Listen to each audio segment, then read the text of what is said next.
Hello, welcome back to my channel. I hope you are in the best of health, in the best of mindset, with the best motivation to get through this semester successfully. So what we are going to do today is to go to another slide, and this one is on development of high quality items. So basically what we did on Monday was looking at different test types. And yesterday we have looked at two major item types, which are objective items and subjective items. And what we are going to do today is just to have a look at samples of effective and ineffective items. So it will be very helpful for our class next week. Okay, so this is the slide I'm using. I'm going to leave you a link to download the slide from my MOOC page. So you can read this cartoon on your own after this. Basically, the purpose of this session is to get you familiarized and identify the characteristics of effective and ineffective items. So with the goal that you will be able to somehow assimilate all these characteristics into your item construction process next week. Moving on, just for fun, let's look at this. Now, my question is this a multiple choice item? You have 5 seconds to answer. With my hand. Okay. 3, 2, 1, time's up. So is this a multiple choice item? Yes, it is, because it does have a format of a multiple choice question. My next question is this an effective multiple choice item? What do you think? Okay, first, it has 1, 2, 3, 4, 5, 6, 7 options. And the usual items of this format that you are normally exposed to only have 4 up to 5 options only.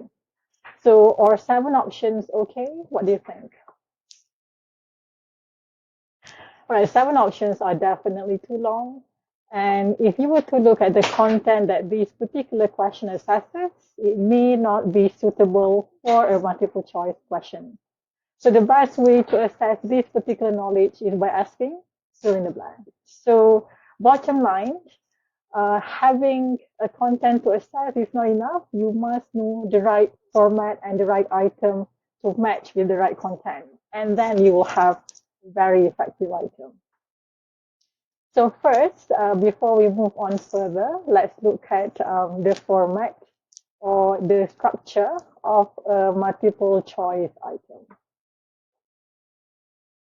Okay. So this is a MCQ. So we have these questions and also all these options. So the question, it can also be in the form of statement, is known as STEM.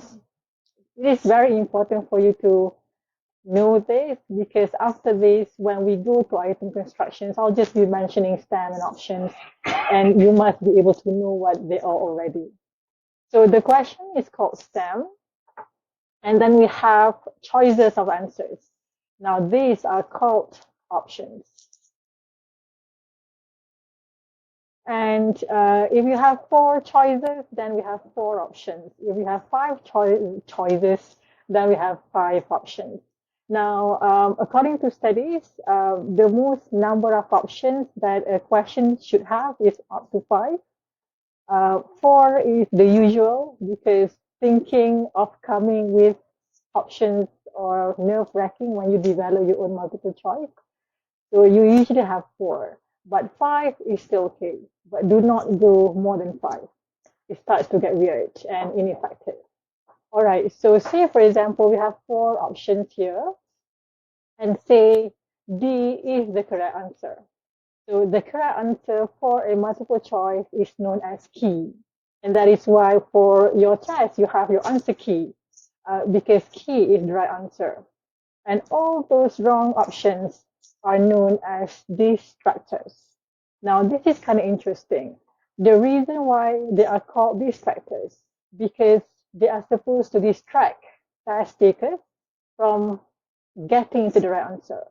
So distractors for any multiple choice items must be carefully formulated, developed, and designed so as to make sure that those who do not study, those who do not know the correct answer, must be able to see these factors as the correct answers. Hence, the name is distractors. So we are going to get more in detail about this particular thing next week. But just know that this is the structure of a multiple choice. We have a stem, which can be in a form of question or a partial statement. And we have choices of answers that are known as options. And the correct answer is called key, and the incorrect answers are called distractors. All right, lovely. Moving on. Now, the next phase of our lesson today is looking at test-wise strategies. So this is a fancy name for strategy menembak. So if you want to tembak, they are called test-wise strategies in English. So let's look at all these strategy menembak, which is very useful for you, I guess, and me too at some point of time. So let us just look at this question, though they don't make sense. If you are presented with such questions, which option do you think you will go to, or you will go for? A, B, C, or D? Which one? Well, obviously you'll go for the odd one out, the one that strikes you as a bit unusual in comparison to all the options that you have here. So most test takers will go for D because the longest option is the correct answer. So that's why strategy number one, if you are presented with a multiple choice question, pick the longest option because the longest option is the right answer. It is true. Let's look at this item. I'm sorry. Well, this is cooking hazard. All right. So I've just snapshot this particular item from one of my kids' activity book because it looks interesting, and of course because the questions are not effective. So when you are presented with questions or multiple choice, or when you sit for a test with multiple choice questions, you don't even have to read the questions. Just go straight to the longest option because most of the time, sorry, I'm still having coughing a bit, because most of the time, these are the correct answer.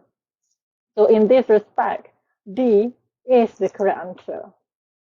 Don't even have to look, yeah? D is the correct answer.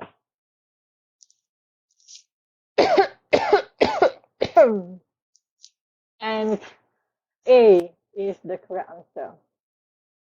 If you are, well, since we all have plenty of time in our life at the moment, given the MCO and everything, if you have activity book with you and if you have any sample of test paper, you can just flip through and look at the objective sections and just ridicule yourself and see whether those with the longest options are actually the correct answer. You will be amused, I'm telling you. All right, strategy number two, eliminate the obvious incorrect options. Remember that these are strategy menembak. And most of the time you tembak because you don't know the answer. If you know the answer, you won't tembak. So when you want to tembak or employ test-wise strategy, the second strategy that will work every time is elimination strategy. So let's look at this particular question. This is for a language test. Which word means the same as amiable in this sentence? Because Leon, I guess that's how I should be pronouncing his name, is an amiable person. He is nice to everyone. Right. So let's say you and me both, we don't know what is amiable. We have never heard of this word before. And then we have to guess from the strings of options that we have here. Mean, moody, friendly, strict. Right. Of course, we'll go with friendly because mean, moody, and strict are are negatively stated tones. And friendly seems positive. It's the only one that is stated positively. And of course, we'll go with this one, even without knowing what a mere ball is. So I'm already tired. Okay.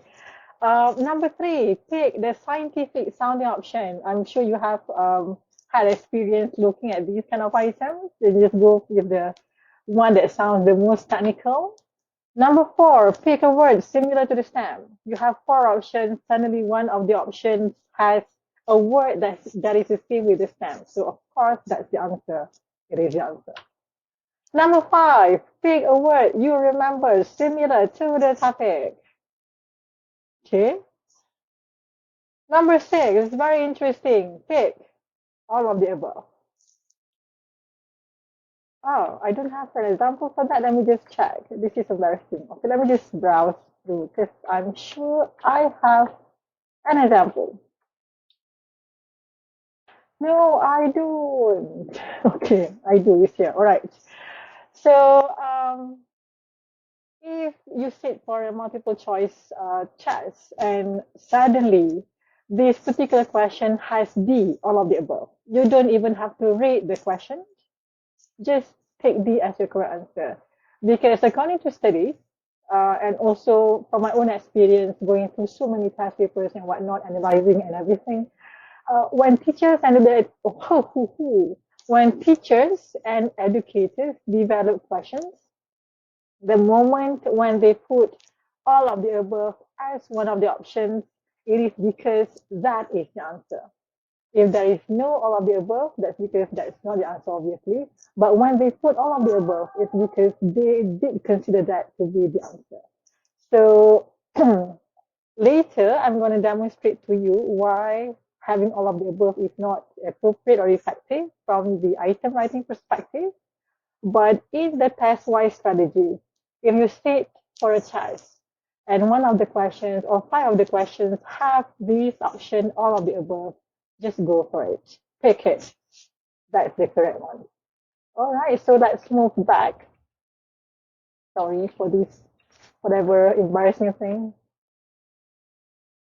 All right, and number seven, when in doubt, pick C. Now, this is interesting. According to studies, and also, well, my experience and my colleagues' experience when we write test items, well, studies have shown that when teachers decide where should I place the correct answer, where should I put the key in, should it be in A or in B or in C or in D? So most of the time, teachers and educators tend to place their keys in either C or B, as opposed to putting the keys in A or D, because teachers have this belief that it is more difficult. The question will somehow be a bit more difficult if the options are put, sorry, if the keys are put right in the middle of the options. And according to other studies, between B and C, educators and teachers tend to put the correct answers or keys in C more than B.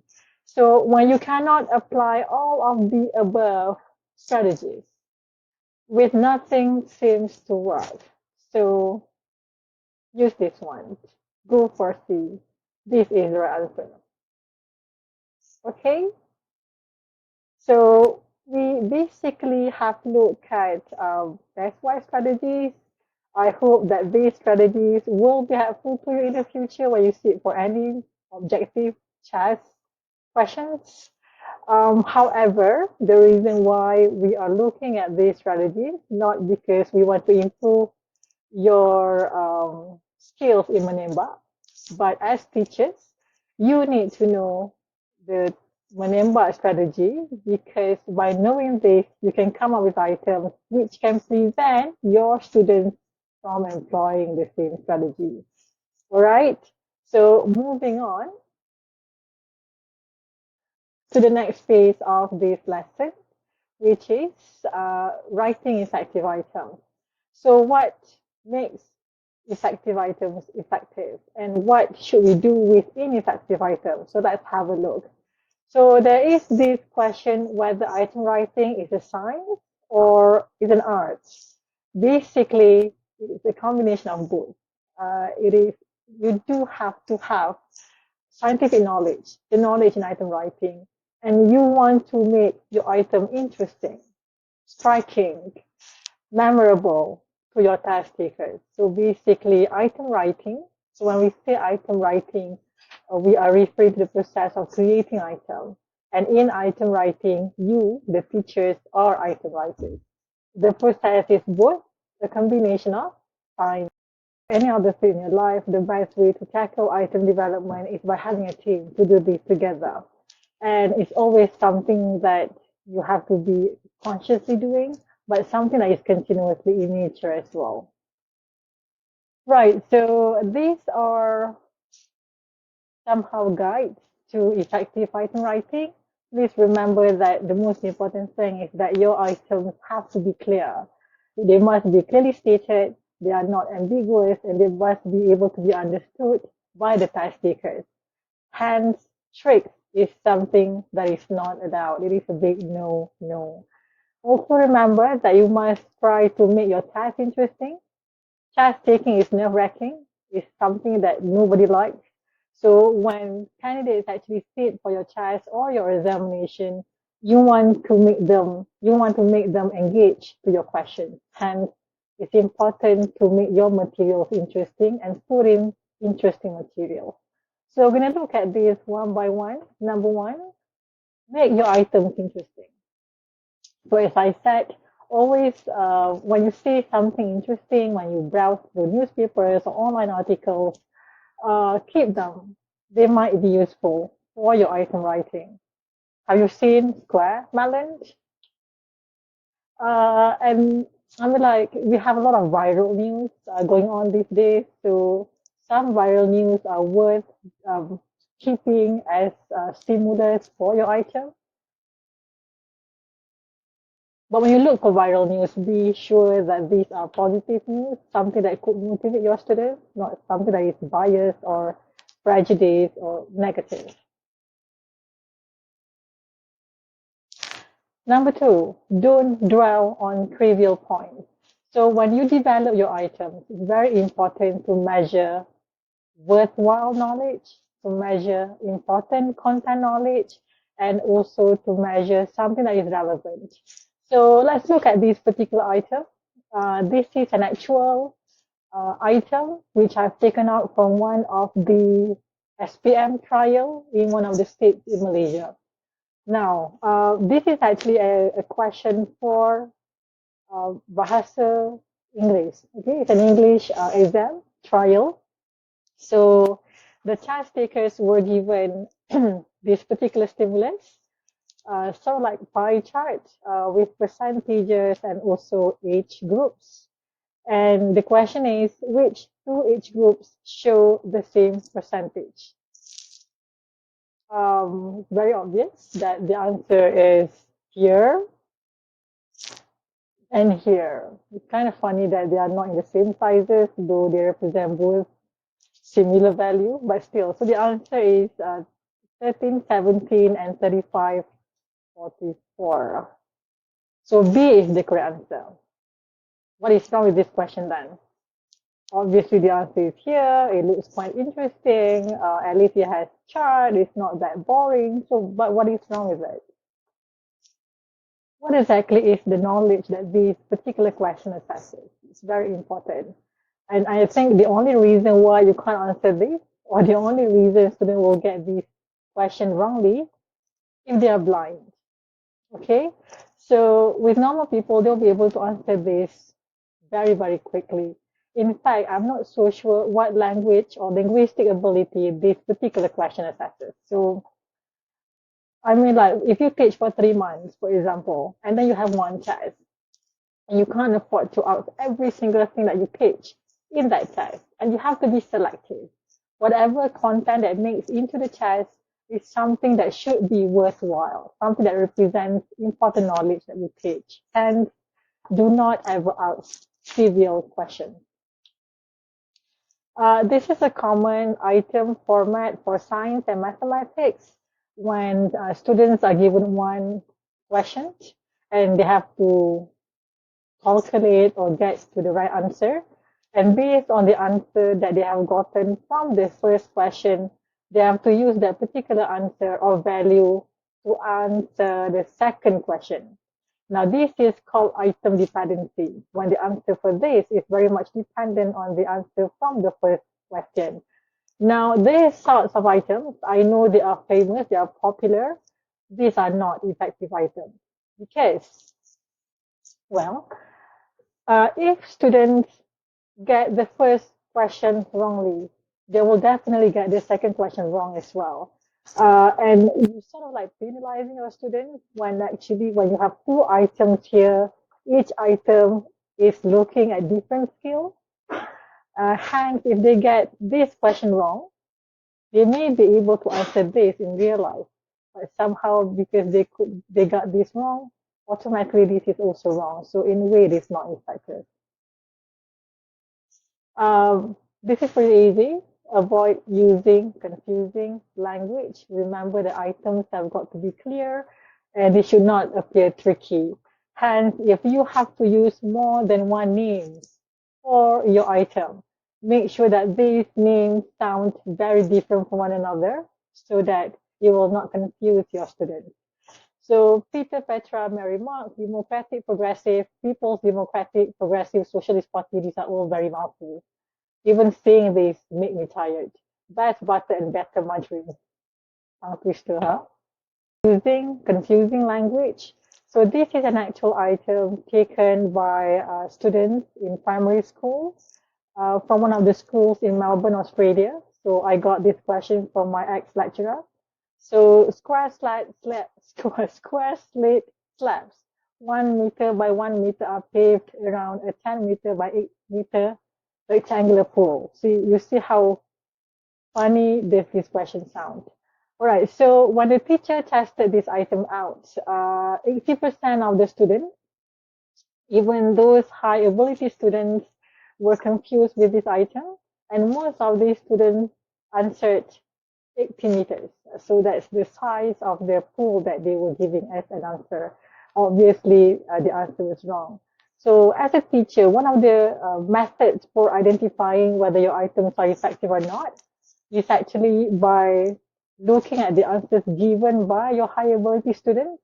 So from your informal assessments in the classroom, from the activities, the homework, your interaction with students, you have some idea basically whether your students are able to attempt this particular question correctly or not.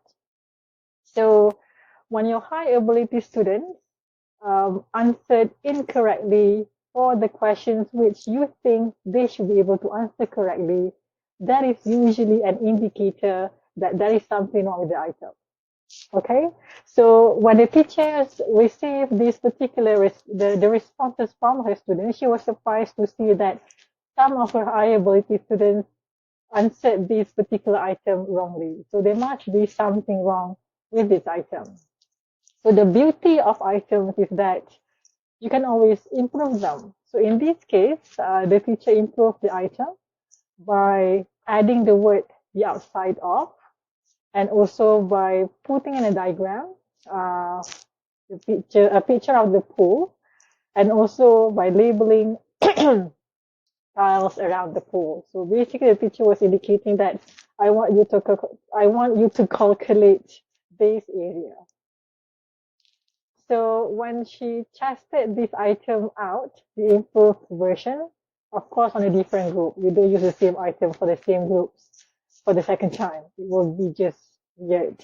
So when she tested the improved version of this item, the number of students who scored correctly increased. So that is an indication that your item is better. All right, so avoid biasness. Very important to be critical of your own questions. It's also very, very important to vet or read your items several times and see whether your items are okay or not, particularly in terms of biasness, prejudice, sentiments, and that kind of stuff. So let's look at this item. World War II was mostly the fault of all these four countries, and also because of their policies.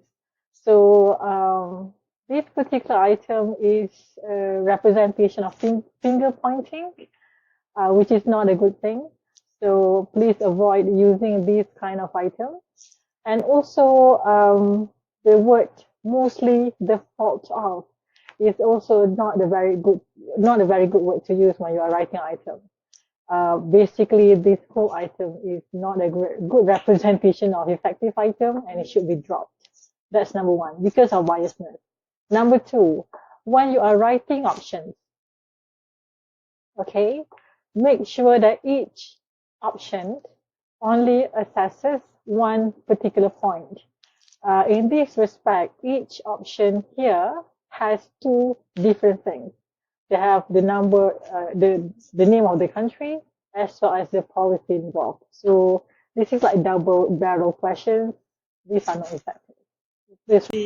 We must strive to avoid biasness and make sure that your questions are neutral sounding as much as possible.